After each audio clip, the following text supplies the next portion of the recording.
Previously on Alterarc. Mossad, open up! You're under arrest for hate speech. Benjamin Netanyahu! No! No, I'll never make a video for you. Wait, $1. That's actually the most amount of money I have ever made doing YouTube. Shalom, shalom. Shabbat shalom, everyone, and welcome back to the channel. Before we begin, I just want to take the time to say that Israel is just such a great nation, and we are just so blessed to be controlled. Just so blessed to exist at the exact same time that they do. Although Israel has done everything perfect in their efforts to reclaim the promised land, throughout history, Israel has been backstabbed by other countries that prevented Israel from being able to reclaim all of their promised land. So I have teamed up with a great personal friend of mine, the one, the only, Benjamin Netanyahu. Oh, come on, guys, that was funny. Now, we will start this scenario all the way back in the Suez Crisis. Before the crisis began, Nasser, the leader that took over Egypt after they gained independence from Britain, had the Suez Canal nationalized, which means that they had full control over it, and everyone else had to pay the Egyptians to use it, which is still going on to this day. The British and the French did not like this because they were able to have control and direct access to the canal, so they teamed up with the glorious, prophesized Israel to take back the canal by force. After giving Israel the go-ahead, they were able to quickly push into the Sinai Peninsula up to the Suez Canal. Then, America and the Soviet Union intervened and told them to exit the territory, which they ended up doing, which led to Israel losing access to potentially in time gaining full control over the Suez Canal, which would be extremely beneficial for the Israeli economy, as well as gaining the mostly empty Sinai Peninsula.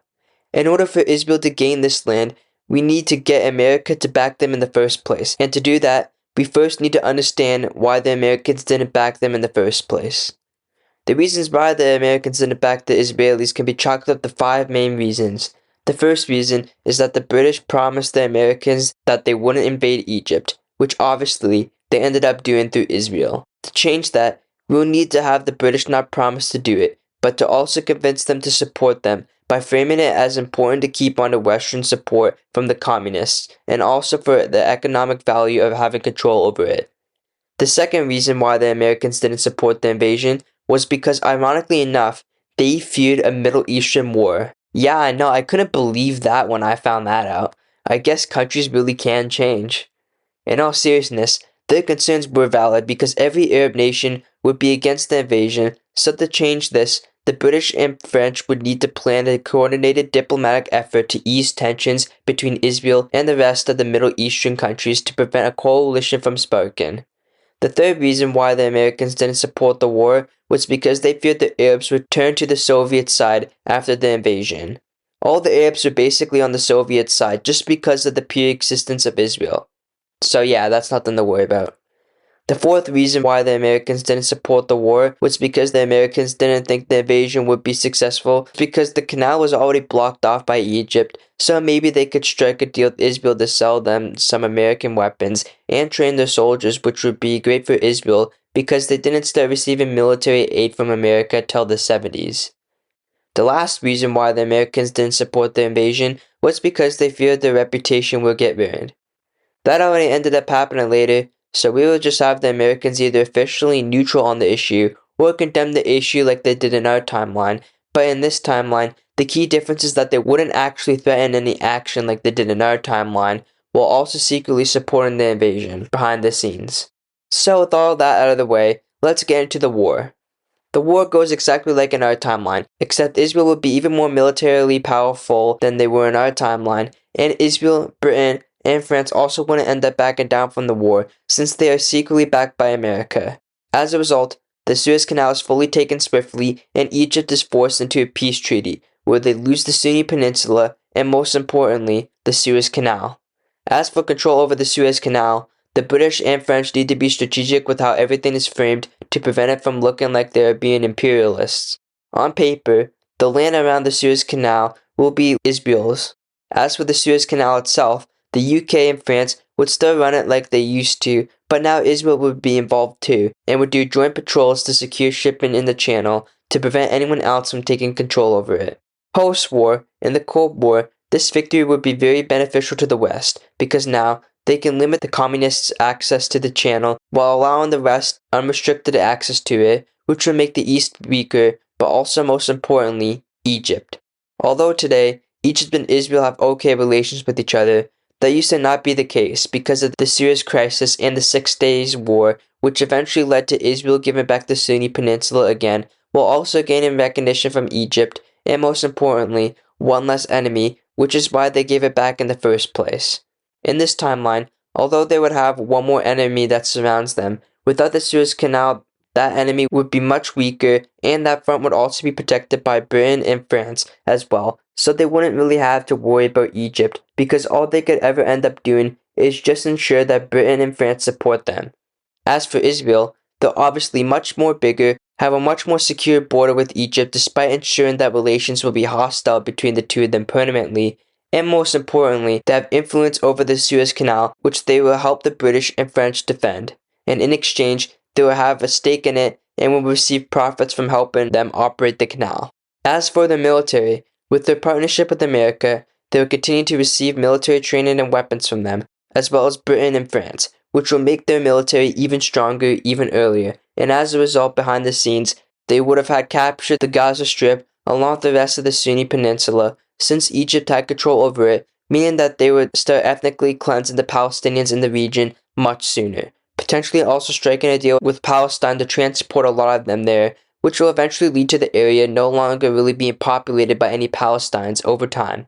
Last of all, because Israel never lost the Sinai Peninsula like they did in our timeline, the events that led to the 6 Days War that would happen a decade later in 1967 will be prevented. This is because in the 6 Days War, the same thing that happened in the Suez Crisis happened again when they took over the peninsula and ended up leaving. Only that time, they gained recognition from Egypt in exchange for giving back the peninsula. Despite Israel's offensive that retook over the Sinai Peninsula, Syria and Jordan also joined in on the war, and Israel, with help from America, took over the Golan Heights from Syria and Palestine from Jordan. Although the main events and cause for the 6 Days War would be prevented, Israel's issues with Jordan and Syria wouldn't, which would inevitably lead to war against them at some point. During this time, Syria and Jordan had intense border clashes against Israel over different issues they had between each other, which led to Syria and Jordan signing a defensive pact with Egypt just before the 6 Days War, which led to them entering the 6 Days War on Egypt's side. In this alternate timeline, that defensive pact probably wouldn't be signed because Egypt would most likely be more cautious about the situation between them and Israel after the Suez Crisis. Despite that though, border clashes would still happen between Israel and Syria, so it's not that unlikely to suggest that Syria and Jordan would instead sign a defensive pact directly with each other, and eventually, one of those border clashes could easily escalate to a full-scale war between Israel against Syria and Jordan, leading to a delayed 6 Days War. Now, during the 6 Days War in our timeline, they not only completed basically all their goals of taking Palestine from Jordan, the Golan Heights from Syria, and the Sinai Peninsula from Egypt, but they did it all in 6 days. In this alternate timeline, they won't have to worry about another front with Egypt, and even if they do join the war, they would have to deal with the Western powers intervening directly on Israel's side to protect the Suez Canal. So with that, just like in our timeline, I have no reason to suspect that anything would be different, and Israel would secure the Golan Heights and Palestine even quicker than in our timeline, without the Egyptian front and an even more powerful military that has been supplied by America. And in the peace treaty, they fully annexed those territories, and by working more closely with the West in controlling the Suez Canal, they may even recognize those annexations much earlier, making Israel a much more legit country. With the Suez Canal, the Golan Heights, and the West Bank from Palestine, Israel is able to defend its borders much better since they would be naturally defended by geography, so although they would still be surrounded by hostile countries, they wouldn't have to worry about them nearly as much. Although Syria and Jordan will continue to be hostile towards Israel, their main issue, just like in our timeline, would be ethnically cleansing the Palestinians, which would be their main focus over time. We now fast forward more towards the modern day, and just like in our timeline, Israel expands slowly and strategically into other countries just like in our timeline, and that's the best they can really do. Now I know what a lot of you Sparkies are thinking, but Alterarc, Israel has claims over way more territory. Why don't they just, invade it? To that, I would say, Sparky, it would be absolute hell. Even just taking over Palestine puts Israel in a permanent state of war until it is subdued, and I personally believe that in this timeline, they should focus on taking Palestine out or trying to find a two-state solution, which would be unlikely to happen. Also, the borders that they have now gained in this timeline are stable and grant Israel peace and security. Now, although they can't take over all of the Holy Land, that doesn't mean that they can't shape the Middle East in their image a bit. All the little bits of land that they ended up expanding into in our timeline, I believe should happen pretty much exactly the same as in our timeline. One of those territorial expansions was in Syria, where after they took over the Golan Heights, they went further and took over the UN-occupied territory in Syria after the Syrian civil war ended. Now, they also had plans to ask the UN to establish a buffer zone in the ethnic Druze area after the Syrian civil war ended, but they rejected it because they literally just took over their previous buffer state.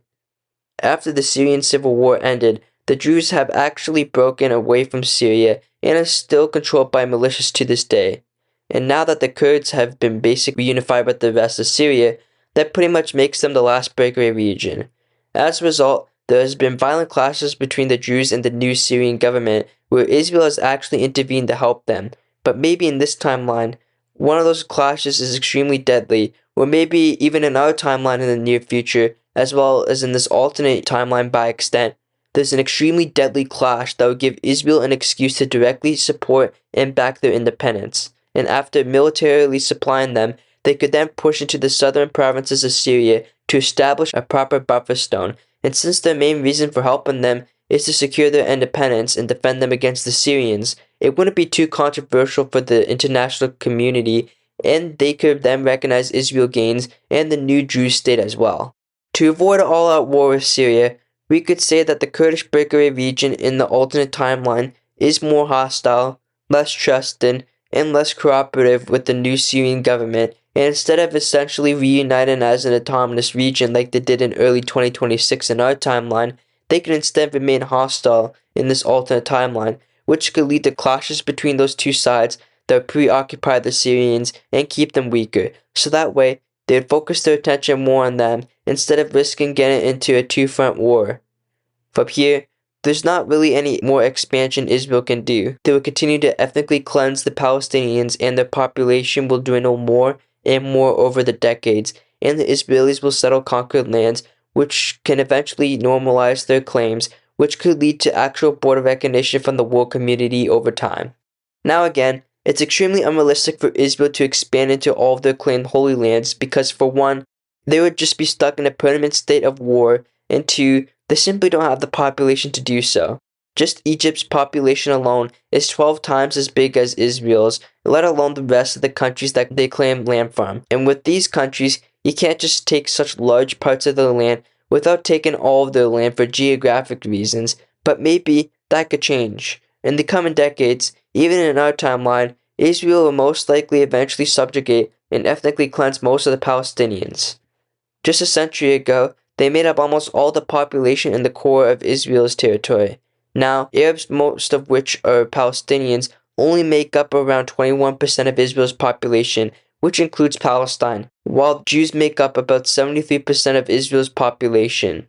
That means the Palestinians make up only 1/5 of Israel's population, and in Israel, including Palestine, the Jews make up about 3/4 of the population. That's a really big difference, with the Palestinians only controlling 18% of Palestine's modern-day recognized territories, while also sharing control of 22% of Palestine's modern-day recognized territories. It's safe to say that they are not in the best situation, and slowly over time, the Palestinians' population will continue to dwindle more and more until they kill all of Hamas and a bunch of civilians along the way, and whatever is left submits to Israel. After Palestine is fully subjugated and integrated into Israel, assuming they are able to successfully do it, they will no longer be in a state of war, and would instead focus on defending their newly conquered territories, using those territories' geographies to their benefit. From there, Israel's population would rapidly grow, and with America constantly intervening in the Middle East, starting wars, and destabilizing countries like they have since Afghanistan, then over time, those countries' population will dwindle more and more, while Israel's population grows more and more, until eventually Maybe even centuries later if nothing changes, Israel's long-lasting peace that they have obtained in this alternate timeline could break, and they could wage war to reclaim the Holy Land. But maybe not. Maybe the Israelis decide that they like peace and value to protect it, and keep their new borders that will be able to protect them from external threats. Maybe Israel leaving a path of war and destruction for the path of peace and redemption will truly be Israel's perfect timeline. And maybe if the Bible's prophecies come true, then Israel will be judged for their crimes and repent and turn to Jesus Christ. Whatever perfect ending you think is best for Israel is up to you guys. And with that note, I'd like to end this scenario with an important lesson. Don't watch the mouth. Watch the hands. Ooh, new sunglasses. I've been eyeing those up for a bit. Anyways, don't forget to like and subscribe and turn on notifications. And with that being said, I've got a long way back to Canada. So yeah, F Israel and F Hamas. And don't get anyone pregnant, but if you do, make sure they're hot. And I'm out. Yo, nice boat. Mind if I borrow it for a bit?